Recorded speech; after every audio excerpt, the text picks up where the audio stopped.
So, now I'm not driving, now I'm a passenger. Yes. And I'm going with you, Madelen. Yeah, you're welcome. And Madelen, you are working at Swedish Television. Yeah. As a I'm a technical producer. And I think one thing that you did this summer that I think is particularly interesting is that you produced European Championship in Rally. Yeah. With a new solution that is entirely software-based and running in the cloud and so on. But for those of us who don't know how you actually do production, so how does that work? What are all the things you need to arrange and plan and so on for doing a production? For doing a production, for this production, we need to know if it's a host broadcaster that gave us a host feed, and how many cameras we are going to have on site, how many people are going to talk, and so on, and then we just have to put it together. Just put it together. Yeah. Sounds very simple. Somehow. So how much equipment and so on do we talk about? How much equipment did you need to have in the woods? Because the rally takes place in the woods, right? It does. In this type of production, we needed 3 cameras, 2 microphones, a small audio mixer, and so on. Not a lot of equipment, but if we wouldn't have done it by a software, we'd have a lot of computers or equipment that just shuffles all the signals. This was a remote production. Yeah. So if you would compare it with the remote production versus if you would do it in the wood, how much equipment are we talking about you needed to have in the wood? Well, it's a whole gallery, actually. It's a video mixer, it's the audio mixer, it's graphic equipment, and so on. It's also staff. You don't have the mixer in the woods in a remote production. You have it back in Stockholm in this type of production. Could have been in another city, of course. Interesting. So this year when you did this remote, I mean, you have been working with remote productions for a long time, right? This was not the first remote production. No. So you did the first like 2012, I think 2012. And so you have a lot of experience doing that, obviously. But so how do you do that when you work remote? Do you still need to communicate a lot and so on with the crew on site, I guess? Yeah. Yeah. So, of course.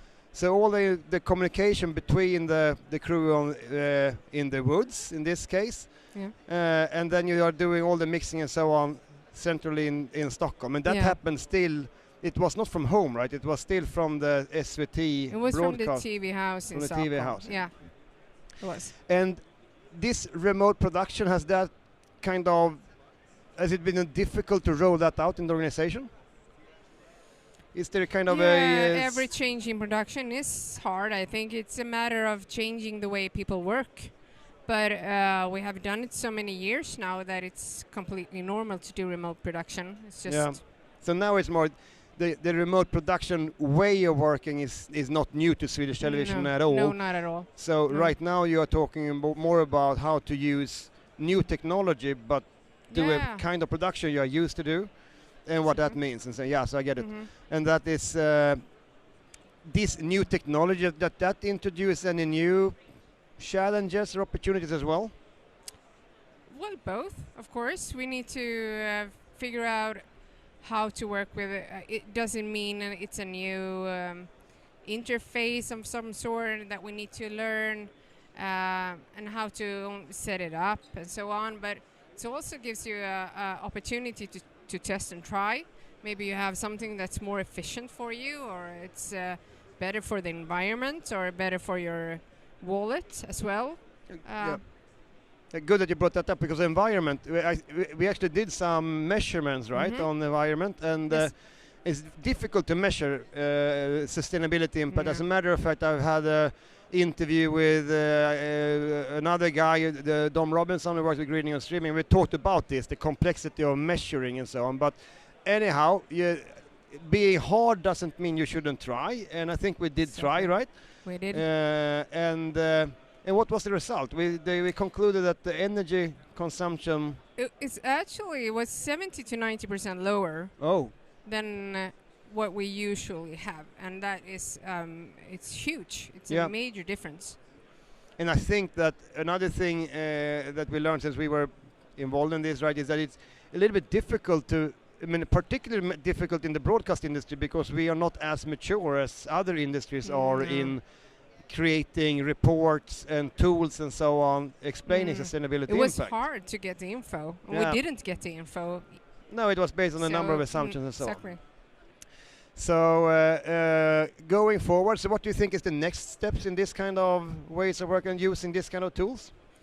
Well, I think it's a matter of just figuring out how to implement it in our infrastructure and how to use it even more, and actually just to get it to work in the way that or teach people how to use it and so on, and just how can we move forward with implementing it even further.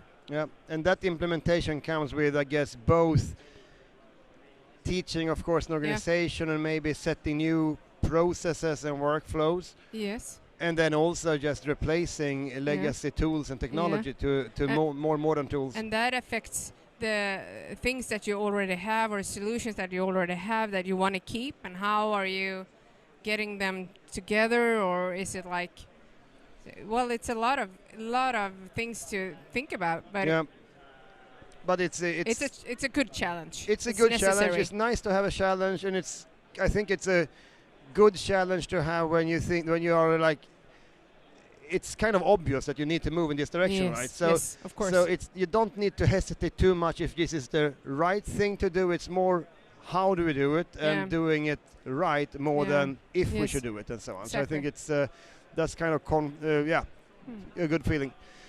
Anything else you would like to share related to this kind of tools and productions that you think is important? Lessons learned from these first productions?